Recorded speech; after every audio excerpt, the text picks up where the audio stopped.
Bem-vindos, meus queridos jogadores! Nos episódios anteriores eu indiquei uma série de jogos para quem estava iniciando nesse mundo maravilhoso dos board games ou jogos de tabuleiro. No primeiro programa da série eu indiquei jogos independente do número de jogadores presentes na partida. A ideia eram jogos justamente para quem estava iniciando nesse universo. No segundo programa foram jogos para 2 jogadores, jogos muito bons por sinal, vocês podem conferir aqui no canto da tela. E no último eu indiquei até mesmo jogos para 1 jogador apenas, caso você seja essa pessoa sozinha no mundo que busca apenas um entretenimento consigo próprio. Porém, hoje é diferente. Eu resolvi ajudar você que tá afim de fazer a festa com os amigos e jogar com um galerão mesmo, com muita gente. Quando a gente fala de um party game ou jogo de festa, ou como eu gosto de chamar, um jogo de galera, para iniciar qualquer partida que seja, o pré-requisito é que tenha no mínimo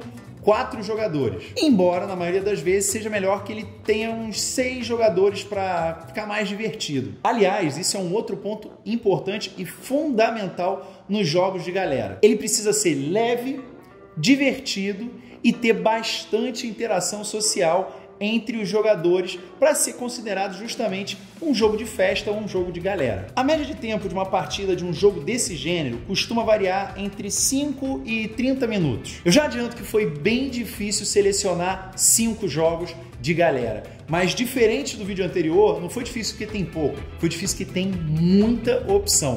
E mesmo assim a gente conseguiu, e agora vamos trazer para vocês os 5 jogos perfeitos de galera no De Quem a Vez Indica.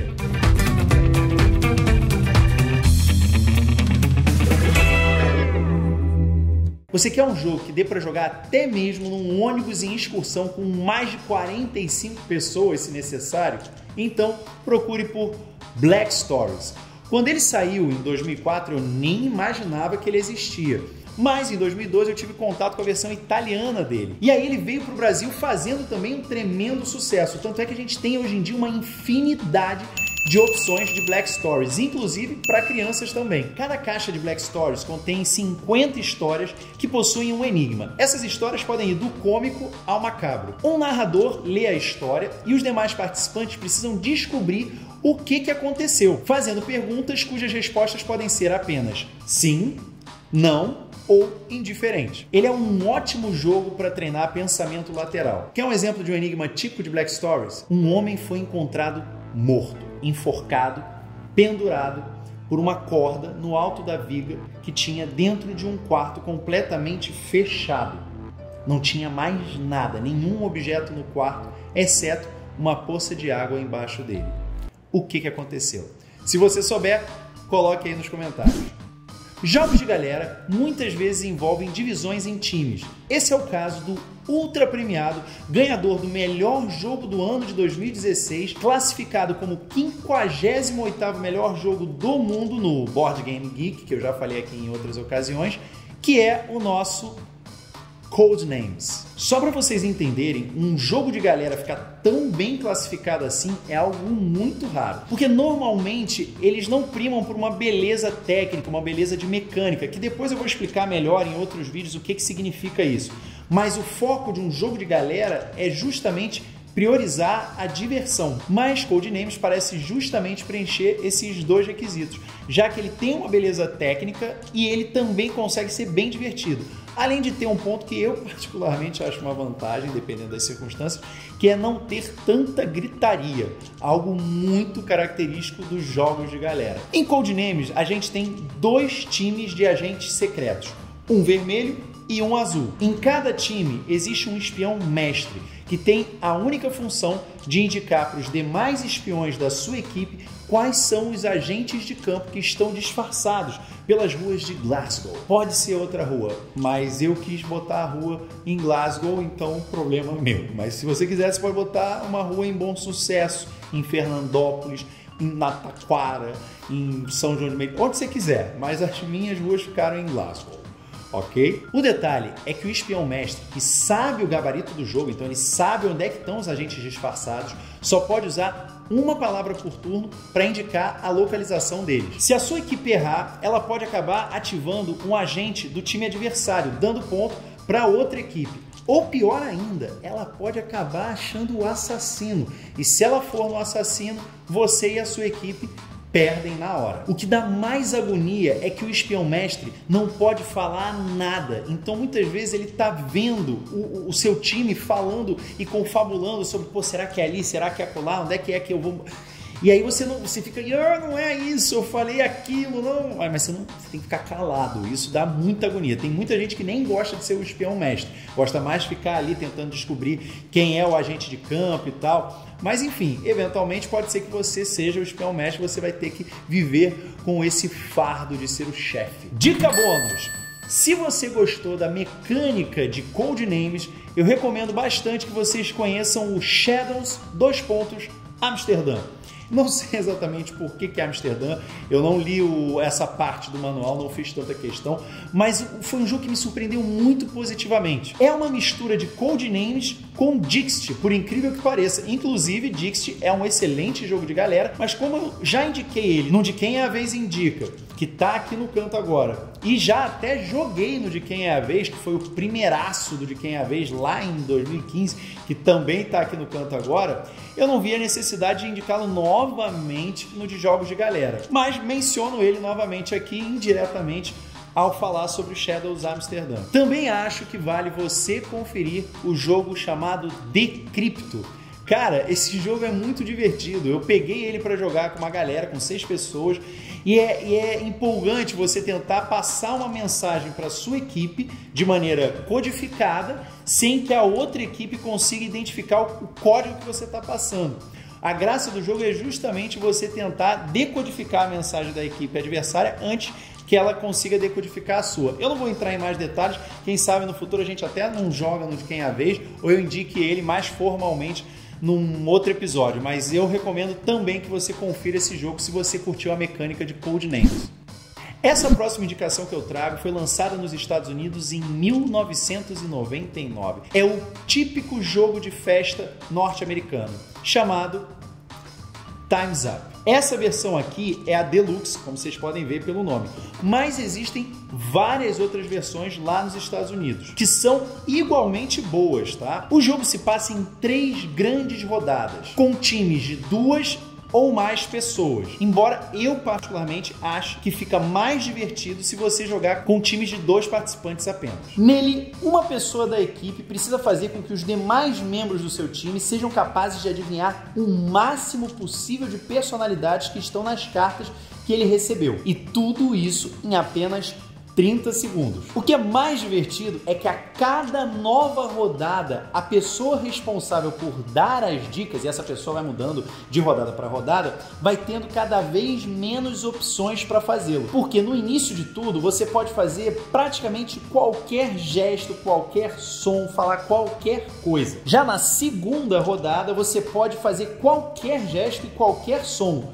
porém só pode falar uma palavra. E na última rodada, a terceira, você só pode usar gestos e sons. Pode confiar, esse é um jogo que rende muitas gargalhadas, principalmente a partir da segunda rodada. E na terceira, então, nem se fala. Eu não entendo como até hoje nenhuma editora resolveu lançar esse jogo aqui no Brasil. Porém, eu tenho, olha só, alerta furo de notícias.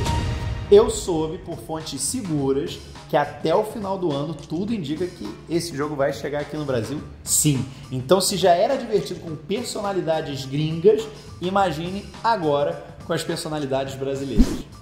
Jogos de dedução social são os queridinhos da galera, com muito dedo na cara, acusação e euforia.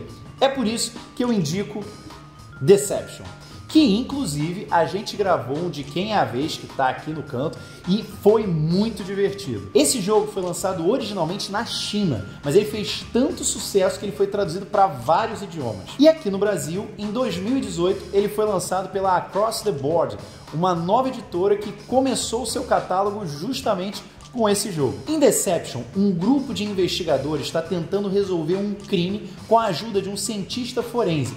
Porém, entre os investigadores há um assassino que está tentando atrapalhar a investigação para sair impune dela. Eu quero, se for possível, que vocês tentem jogar esse jogo com 12 pessoas e depois me contem como foi essa experiência aqui nos comentários. Esse jogo bebe muito na fonte de outros jogos do gênero, como Resistance, que é um excelente jogo de galera também, que a gente já teve no primeiro de Quem é a Vez Indica, e já gravamos também um de Quem é a Vez que foi divertidíssimo, que vocês podem conferir. Além desse, a gente pode citar também A Cidade Dorme e Lobisomem como ótimos jogos de galera que tem muita dedução social. Cara, eu adoro esse jogo que eu vou falar daqui a pouquinho. Ele foi um dos primeiros jogos que eu resolvi comprar quando eu decidi entrar para esse hobby.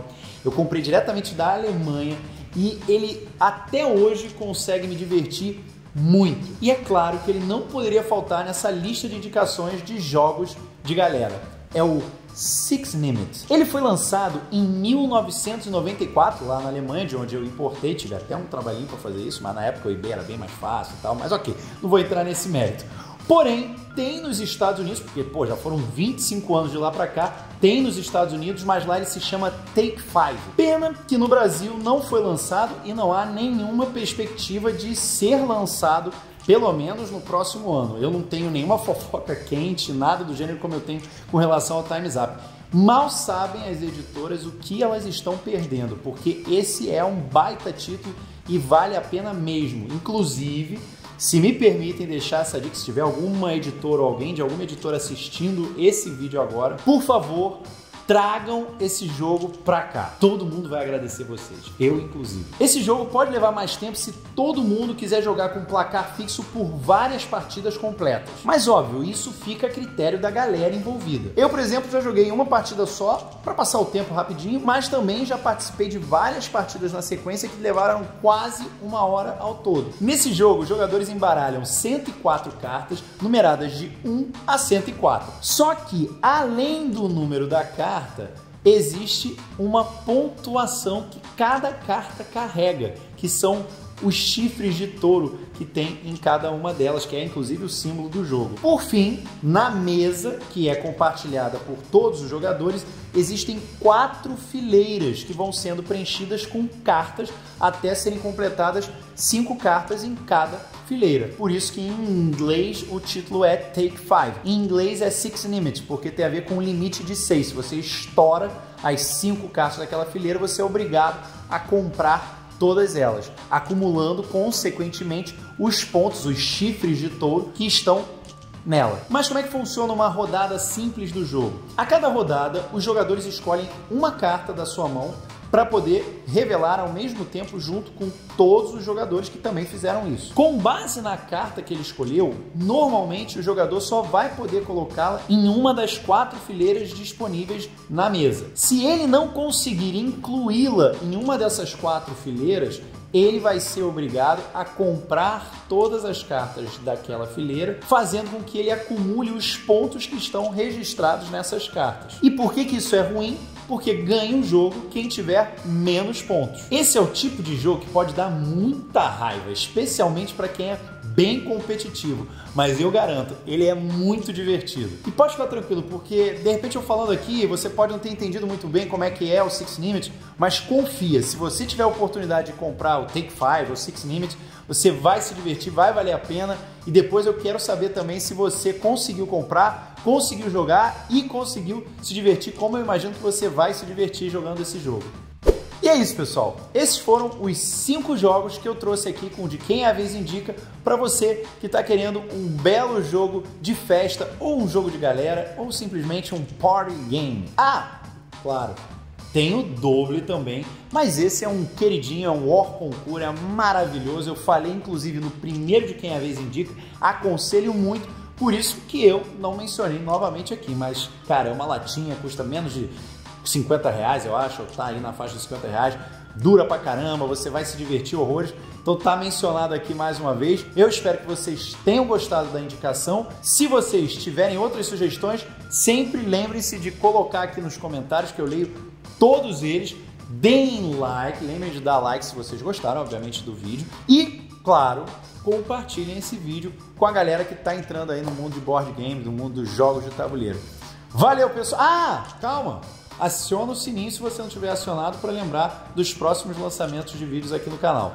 Agora sim, valeu, pessoal!